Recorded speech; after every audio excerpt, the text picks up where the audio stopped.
We saw it, we lived it, and hell did we enjoy it to the max.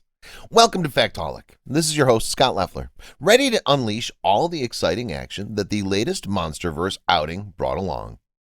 Now, to sum it up in one sentence, Godzilla vs. Kong is a masterpiece that unrelentingly relishes in abundance, with regular and imminent references to decades of pop culture history from all around the world. Also, before we begin, let me take a little breather first to just gather all my thoughts before unfolding all the major action that took place in the ultimate battle of the Alphas. And more importantly, to warn all of you watching this video that we've got some major spoilers ahead. I mean, major spoilers ahead. So, with the caution notice out of the way, let's just get them straight.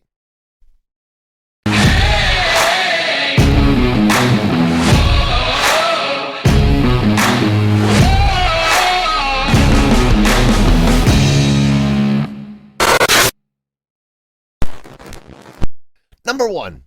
Why is Godzilla hurting people? Well, let me break it down to you right away. The reason for that is simply the shady business that Apex Industries has been engaging in. That is the creation of Mechagodzilla, and maybe even the illegal breeding and rearing of skullcrawlers. I'm not really sure about the latter, but Godzilla did foresee the impending doom that Mechagodzilla could cause.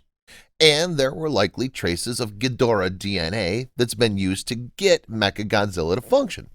So you see, Apex's shady schemes directly provoked the king of the monsters, after which he naturally started approaching the cities where their bases were situated. Papa Goji then went on a rampage, destroying Apex facilities just to foil the sinister plans that Walter Simmons, head of Apex Industries, and other prominent figures like Ren Shirazawa, son of Monarch scientist Ishiro Shirazawa, had planned out. So Godzilla is perhaps only hurting the people associated with Apex, and the others who were caught along in the aggression were probably just unlucky. Number 2. Kong's new home? Actually, that's not really it. And by new home, I was referring to that containment zone where Kong was being held at. Yes, you heard that right. After all, he was captured by humans, perhaps Monarch. But why is he in a containment zone? The answer to that is most likely related to the big monkey's alpha status. I mean, the world can only have one alpha, Godzilla. And if he found out about the existence of another, then the clash of both the titans would raise hell everywhere. So that was a wise choice Monarch made, and Kong later even adjusted to life there, referring the place as home in his interaction with Gia. The containment zone, for that matter, was very high-tech and made in such a way that our island homeboy was comfortable. Monarch even went to the extent of creating an artificial sky, which actually looked marvelous. Number 3. Gia, the Kong Whisperer. First, let's talk about Gia. Isn't she just adorable? Gia is a young orphaned Iwi girl with whom Kong has formed a unique and powerful bond. We all pretty much had the idea that they shared a close relationship based on kinship, as both Gia and Kong were orphans. We also knew that Gia was mute and both communicated with some form of sign language, and as it turns out, it is indeed sign language that humans use in general. So yes, it's confirmed that Kong speaks human now, even though it may be in the form of signs and actions. Number 4. Clash of the Alphas. The battle was fast, no nonsense, and it delivers on the promise of having the best on-screen monster battle in recent years. The only catch here, though, is that we've already seen most of the action in the trailers. But here's the thing. Watching it again on the big screen was definitely a whole different experience. It was like watching a UFC match live on the ringside rather than on your TV. So you probably get the idea of what I'm saying. It was just phenomenal. Right from the aircraft carrier clash to the Tasman Sea to the second bout in Hong Kong, it was a colossal battle of titanic proportions, one that we're going to remember for years. Number 5. Human Heroes. For the tag of human heroes, we have Team Godzilla that tries to uncover the source of Godzilla's rampage. Now, this group is made up by Madison Russell, Josh Valent, and Bernie Hayes. Special emphasis on Bernie, who's a crackpot conspiracy theorist and former Apex employee. Apart from that, we also have Team Kong, represented by a disgraced Monarch scientist, Nathan Lind, Eileen Andrews, a Kong researcher, and most importantly, Gia. These are basically the main human characters who played supportive roles for our Titan heroes and even brought in small touches of humor to make the film feel a little more wholesome. Number 6. Hollow Earth, Kong's real home. Yes, you heard that right. Seems like the Hollow Earth is actually Kong's real home, and it was probably where his entire species originated before Kong ended up in Skull Island. Now, talking about the Hollow Earth, we initially were of the mind that the entrance used would probably be the one in Skull Island, but that wasn't the case. We were, rather, taken to the continent of Antarctica for that.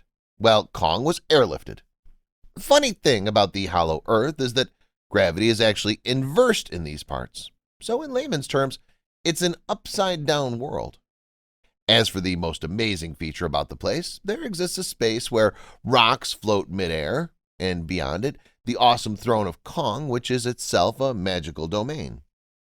One that's filled with numerous Titan tech of sorts, and the crazy thing is that the axe weapon that Kong found there actually powers up the whole place like a nuclear reactor of sorts. Seeing that, it literally blew me away. Number 7. HEAVs. Behold the HEAVs, or should I say the Hollow Earth Aerial Vehicles. These cool crafts seem to come straight out of an alien sci-fi movie rather than a monster one, so it was an awesome inclusion. Having been built by Apex Industries, it was an advanced craft that used electromagnetism to function and could generate enough charge to power even Las Vegas for an entire week. Also, it was thanks to these crafts that humans could sustain the pressure while entering Hollow Earth. So, had it not been for these HEAVs, they'd all be crushed to death. Number 8. All monsters. So, we covered this in our previous video as well, but I'm going to list it again here. The monsters that we saw in this film include the likes of the King of the Monsters, Godzilla, the Ape Titan Kong, Skull Crawlers, including their eggs, Psycho Vultures, the Chew Warbats, Hellhawks, and last but not least, the very overpowered Mechagodzilla. Apart from that, we also did see Ghidorah's skull. So there you go. Those are all the monsters that you'll see. Too bad they didn't even mention once about other remaining Titans. Number 9. Kong's axe weapon. The hype is real. The axe weapon is one formidable tool of destruction, and it's got so much more in it than meets the eye. As I mentioned previously in one of the points, the axe weapon isn't just a weapon, but it actually powers the entire place that looks like a throne of the Kong species. The axe, made from the dorsal plates of a Titan from the Godzilla species, is somewhat like a key or a catalyst that powers up an ancient source of Titan energy, and the technology behind the whole thing is simply out of this world. Also, the final battle did also reveal that the axe can store up charge from Godzilla's atomic breath and become even more potent and deadly. Number 10. Godzilla's atomic breath, now even more powerful. Oh yeah, boy. My homie Papa Goji has honed and polished his abilities pretty well in the last couple of years, and all his combat abilities were up for display in the colossal battles with the big monkey. Although, when it comes to the atomic breath, the improvement is far more noticeable. I mean, the sheer amount of destructive force and density that it carries is simply insane. Godzilla's eyes completely light up blue, which looks pretty magnificent. As for the question about how powerful the atomic breath has become, you'll have to go back to that particular scene in Hong Kong where the Big G unleashes a massive atomic breath down the ground, which makes it all the way right into the Hollow Earth where Kong was.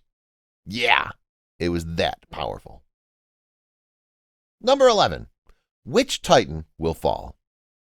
Okay, now the answer to that's a tough one, because Kong did fall and was on the verge of dying. But then again, he did stand back up, thanks to a little help from Adam Lind and the HEAV, as well as the encouragement from Gia. So it was neither Kong or Godzilla. But one Titan surely did. Number 12. Mechagodzilla Unleashed and details on the mechanized Titan. The mecha is real, and the monstrosity Apex created was probably even beyond their comprehension. A titan unlike any other, Mechagodzilla is straight up overpowered. It was crazy enough to think that Walter Simmons and Ren Serizawa thought of symbiotically controlling the unreal monster using Ghidorah's skull, because it simply wasn't going to end well. I won't go into those details now, other than the mechanized titan itself. As we saw it, Mechagodzilla was bigger than Godzilla or Kong. Not by much, but still significantly larger. If I had to make a rough estimate, it's easily about 450 to 460 feet tall and way more powerful than either of the two titans, which was pretty obvious. The red mouth beam, for that matter, was easily more powerful than the much improved atomic breath of Godzilla, and the raw strength that it possessed is just on another level altogether. As for other tricks up its arsenal, Mechagodzilla possessed shoulder missiles, arm boosters, back boosters, and a potent tail weapon that would have almost killed Kong if Godzilla didn't intervene. So yes, there was indeed a team-up, which brings us to the next point of discussion. Number 13. Godzilla and Kong finally team up. Holy smokes! The team-up of the decade finally happened, and I can't express how amazing that was. Godzilla and Kong finally set their differences aside for once and put up a combined fight against an overwhelmingly powerful opponent, Mechagodzilla. And it was due to this that they could finally defeat the mechanized enemy. But then, sadly, the team-up ended right after. Number 14. Who won? Who fell? The Alphas won. Godzilla and Kong were both victorious in the end, although one titan did fall, and that was Mechagodzilla.